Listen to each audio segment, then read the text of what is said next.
Alagad is Congressman Raul Manuel, ang tiglawas sang Kabataan Party List. Congressman, mayong hapon si Action John Diaz dari sa Action Radio Bacolod. Hello, Action dyan, mga ka-action sa tanan ng mga nagpamati sa aton, mayong hapon, especially sa mga palinaton ng mga pamatanon. Thank you so much, Gid, Congressman, sa time. I know for sure you've been a spectator for so long, ilabi na sa politika, mga social concern and issue. Congressman, gusto talang kakuhaan reaksyon.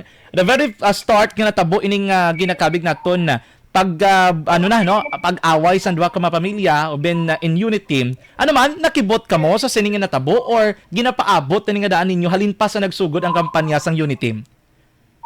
Wala kita na bigla sang natabo ini. In fact, ang pamakot lang is when sa noong sila na mismo mag-ilinaway. Kita right from the start nakita natin ang unity nga mayara sila. Is unity lang man para nga magdaog, makuha ang top position sa gobyerno, hindi ang pagiging presidente, kag pagiging vice president. Pero if we go back, no, ano ba lang ilang united nga plataforma, do wala man, kag amo na subo makita naton ang mga ginpromisa nga panubo ng presyo sa bugas, 20 pesos kada kilo, wala man gihapon. Ang pagpataas ang sweldo sa aton nga mga minimum wage workers, biging taas pero do pila lang ka piso, no? And ang ibang pagid nga mga problema sa ating nga pungsod, gatinas po ng mga presyo. So wala sang united response sa ating nga gobyerno. It seems nga ang ila lang gid is paano sila nga magstay sa poder, amo na nga subong sila na ang nagailinaway. Oo. And kabalo ka, Congressman, damo subong abi nagapagwa lang nga maalam, ilabi na sining politika, pero wala na nila intindihan. Sa pag-away sining duha ka mga pamilya Duterte Marcos, ano ang mabenepisyo sang pumuloy diri kon may ara gid man kong?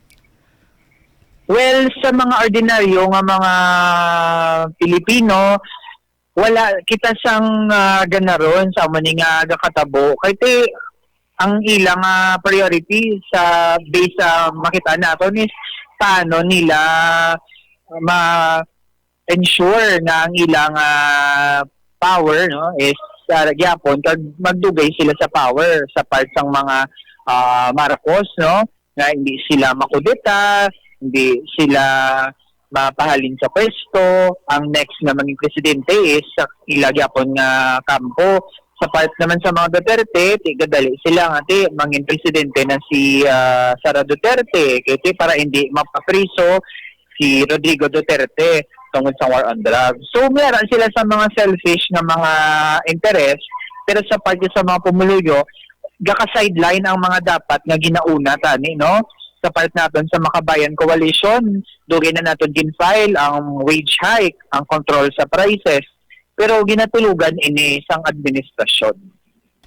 Gusto ko kung mas proactive kita or mas straightforward ka futuristic aton pananawan. Kabalo ka kung amo sining ang imo abi nga pagpananaw sa sining issue, do kung baga may ara kiti lang taw may leksyon ta dapat nga matun-an sa nagakatabo nga ini. Sa mga pamatan-on, Congressman sa representatives ng Kabataan Party List, ano nga lesson ang dapat naton kuhaon kag tandaan sa nagakatabo nga inaway nga sang sugod gabi gid kuno ka baskog kag ka upot of the night ang unity nila ara gid, pero the end of the time wala pag nagtunga administrasyon do nagsilipakanay na sila kong.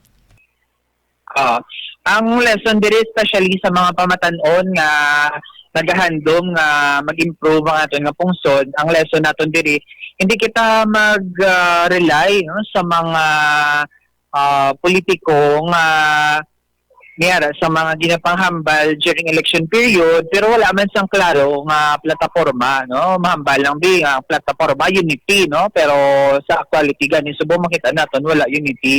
Amo na nga ang dapat naton nga obrahon, no, sa aton nga pungsod subong, kita nga mga ordinary nga mga pumuluyo, hindi kita magduduwa nga mag-forward sang mga dapat, no, nga himuon sang isa ka gobyerno, no.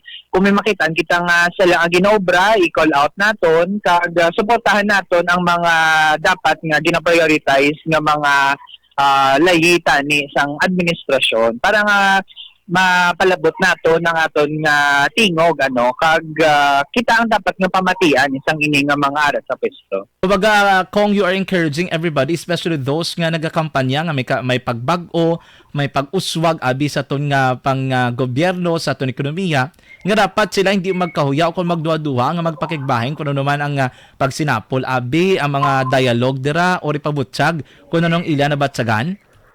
Oo. This goes both ways, no? For example, sa mga nag-suporta sa ining administrasyon, kag nagaduwa-duwa na wala gid sang problema nga kita magsugod na magpamangkot nga wala gyapon ganubo ang presyo sa mga balaklon, sa bugas.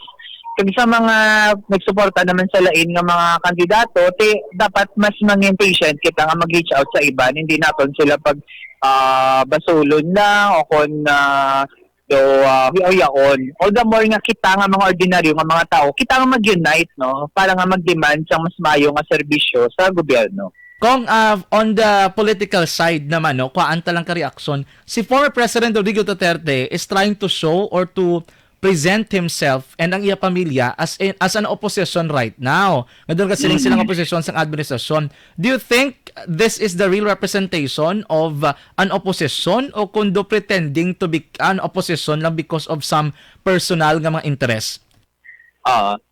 Nagtuhaw lang liwat si former President Rodrigo Duterte kay tungod nga ginakulbaan siya nga mag-issue sa warrant of arrest ang International Criminal Court. Kaya ang ICC nga pain na isang jurisdiction, but silingon pwede pain na mag-issue sang warrant of arrest. Kasi member pagkira sa ICC sang mga times nga natabo ang mga patsanay, ang pagpamatay sang pulis sa war on drugs. Amoy na ang roots ang tanan ni nga agulpe lang siya nagwa nga naghahambal na siya against sa Marcos Jr. administration, hindi tungod na nakita niya nga may mga kulang sa ginaobra sang administrasyon.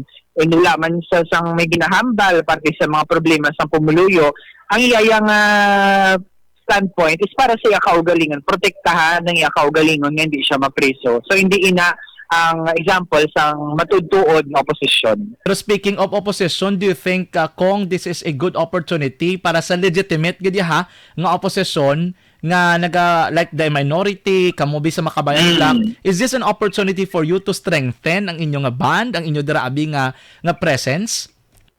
Yes, action dyan. Ang ini nga nagakatabo subong, all the more nga dapat mag-unite, no, ang mga matutuod ng opposition forces upod ang aton nga pumuluyo. Kaya wala man kita sang maayo nga option di ba?